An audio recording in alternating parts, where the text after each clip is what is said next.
तो दोस्तों, राजनीति और व्यापार में कोई भी फैसला सही या गलत नहीं होता। समय ये तय करता है कि वो सही है गलत, क्योंकि अगर आपने सही समय पर लिया तो फैसला सही है, गलत समय पर लिया तो फैसला गलत होगा। और आज की जो खबर है ये इसी चीज़ का प्रमाण है। भारत अगर ये फैसला अब से 1.5 साल पहले, 2 साल पहले लेता तो इससे घटिया, इससे बुरा भारत के लिए कुछ भी नहीं हो सकता था। लेकिन आज 2024 की शुरुआत में बजट के साथ इस फैसले को लिया गया है, तो इससे बेहतर फैसला भारत और भारत के भविष्य के लिए कुछ नहीं हो सकता। अगर आप नहीं समझे तो कोई बात नहीं, मैं आपको इस खबर के साथ ये पूरी बात आसान भाषा में समझाऊंगा। तो दोस्तों, इसकी शुरुआत होती है अब से करीबन 4-5 साल पहले। उस समय भारत सरकार ने फैसला लिया था कि भारत के अंदर मोबाइल फ़ोन के जो कंपोनेंट्स होते हैं, यानी कि मोबाइल फ़ोन के जो कलपुर्जे होते हैं या उसके उपकरण होते हैं छोटे बड़े, उन्हें भारत लाने पर, इंपोर्ट करने पर टैरिफ लगाया जाएगा। यानी कि अगर आप भारत में मोबाइल से संबंधित कोई भी कलपुर्जा इंपोर्ट करते हैं दूसरे देश से, तो आपको उस पर एक्स्ट्रा टैक्स देना होगा। और ये क्यों किया गया था?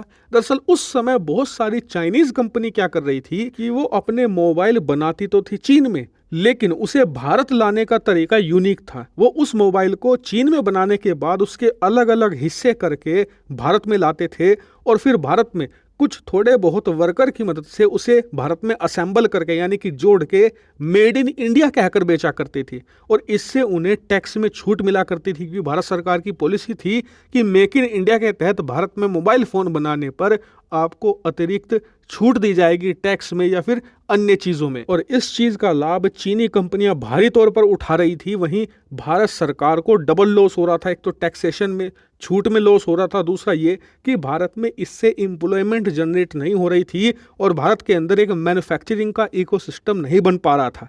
इसीलिए ये नियम लाया गया कि आप इस तरीके से अगर मोबाइल फ़ोन बनाओगे तो आपको अतिरिक्त टैक्स देना होगा। इसके अलावा मेड इन इंडिया या मेक इन इंडिया के तहत मिलने वाली छूट भी नहीं मिलेगी। और ये फैसला उस समय भारत के लिए मास्टर स्ट्रोक साबित हुआ, क्योंकि उस वक्त भारत के अंदर मोबाइल मैन्युफैक्चरिंग ना के बराबर होती थी और एक्सपोर्ट तो भूल ही जाओ, जीरो के करीब एक्सपोर्ट थे। लेकिन आज कुछ सालों के बाद स्थिति क्या है? भारत ने पिछले साल 2023 में ही $11 बिलियन के मोबाइल दुनिया को बेचे हैं। जी हाँ, भारत में बनाकर उन्हें दुनिया के अलग अलग देशों को एक्सपोर्ट किया है। इससे भारत सरकार की कमाई भी बढ़ी है और भारत को भी फायदा हुआ है, क्योंकि एक तो हमें टैक्स मिल रहा है, हमारा जो एक्सपोर्ट रेट है वो तेजी से बढ़ा है, खजाना बढ़ रहा है। इसके अलावा सबसे बड़ा फायदा ये है कि ऐसी ऐसी फैक्ट्रियां भारत में मोबाइल की खुल रही हैं जिसमें 30 से लेकर 40 हजार लोग काम करते हैं। जैसे कि हाल ही में पेरम्बदूर में एक ऐसी फैक्ट्री बन रही है जिसमें 35,000 लोग एक साथ काम करेंगे। यानी कि उस समय ये फैसला भारत के लिए बहुत अच्छा था। लेकिन एक फैसला आज हमने लिया है जो बिल्कुल इसका उलट है, और ये भी अच्छा है। कैसे? दरअसल आज भारत सरकार ने टैरिफ को हटा दिया है। जी हाँ, अगर अब आप भारत में दूसरे देशों से बने हुए मोबाइल फ़ोन के कंपोनेंट को इंपोर्ट करोगे, यानी कि दूसरे देशों से खरीदोगे, तो आपको टैरिफ नहीं देना। 10 से लेकर 15% का ये टैरिफ समाप्त कर दिया गया है, यानी कि एक्स्ट्रा टैक्स देने की ज़रूरत नहीं है। अब आपको ये तो गलत फैसला है, कंपनियां इसका गलत फायदा उठाएंगी, वो फिर वही करेंगी, दूसरे देशों में जैसे कि चीन में बनाकर लाएंगी, यहाँ फिर जोड़कर बेचना शुरू कर देंगे। लेकिन इस बार ऐसा नहीं होगा। क्यों? क्योंकि वक्त सही है, इसीलिए फैसला भी सही है।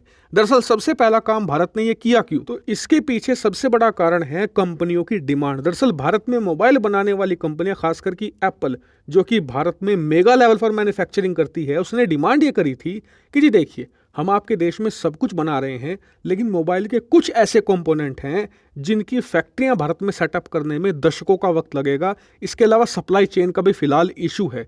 तो जब तक ये इशू सोल्व नहीं होता, तब तक आप इन टैरिफ को, इन टैक्सेस को हटा लीजिए, क्योंकि ये चीज़ें जब हम इंपोर्ट करते हैं तो करीबन 15% तक हमें महंगी पड़ती हैं, जिससे कि हमारे मोबाइल भी महंगे हो जाते हैं, हमें कम प्रॉफिट होता है। इसके अलावा कंपटीशन भी हमारा ख़राब होता है। दूसरी बड़ी बात ये थी कि बहुत सारी कंपनियां ऐसी हैं जो अभी तक भारत नहीं आई हैं लेकिन आना चाहती हैं, लेकिन इसी बात से डरी हुई है कि हमें कुछ चीज़ें फ़िलहाल शुरुआत में इंपोर्ट करनी होगी। लेकिन भारत के जो टैरिफ हैं, टैक्सेस हैं, बहुत हाई हैं, ऐसे में हमें कुछ प्रॉफिट नहीं होगा। तो उन कंपनियों को अट्रैक्ट करने के लिए और भारत में बैठी कंपनियों को सेटिस्फाई करने के लिए भारत सरकार ने टैरिफ 15% तक कम कर दिया है। लेकिन सरकार को इस बात का भी पता था कि कई कंपनियां इसका गलत फायदा उठा सकती हैं, इसीलिए हमने सेलेक्टिव चीज़ों से टैरिफ हटाया है। उदाहरण के लिए मोबाइल फ़ोन की बैटरी, स्मार्टफोन का जो लेंस होता है वो, इसके अलावा 2-4 छोटी मोटी चीज़ें हैं, इन्हीं से टैरिफ हटाया गया है ताकि कंपनियां इसका गलत फ़ायदा ना उठा ले। और बताया जा रहा है कि इसका बम्पर फायदा भारत को मिलेगा। आने वाले 2032 तक भारत का मोबाइल फ़ोन का जो एक्सपोर्ट है, फिलहाल 11 बिलियन है, ये 40 बिलियन के पार चला जाएगा। और सबसे बड़ा डैमेज होगा चाइना को, क्योंकि जो कंपनियां अभी तक चीन में रुकी हुई थी उनका भी अब पलायन भारत में शुरू हो जाएगा, क्योंकि भारत ने पॉलिसी ही ऐसी मॉडिफाई कर डाली है। और जब ऐसा होगा तो सबसे पहले खबर आपको यहीं देखने को मिलेगी, इसीलिए चैनल को सब्सक्राइब कर लें।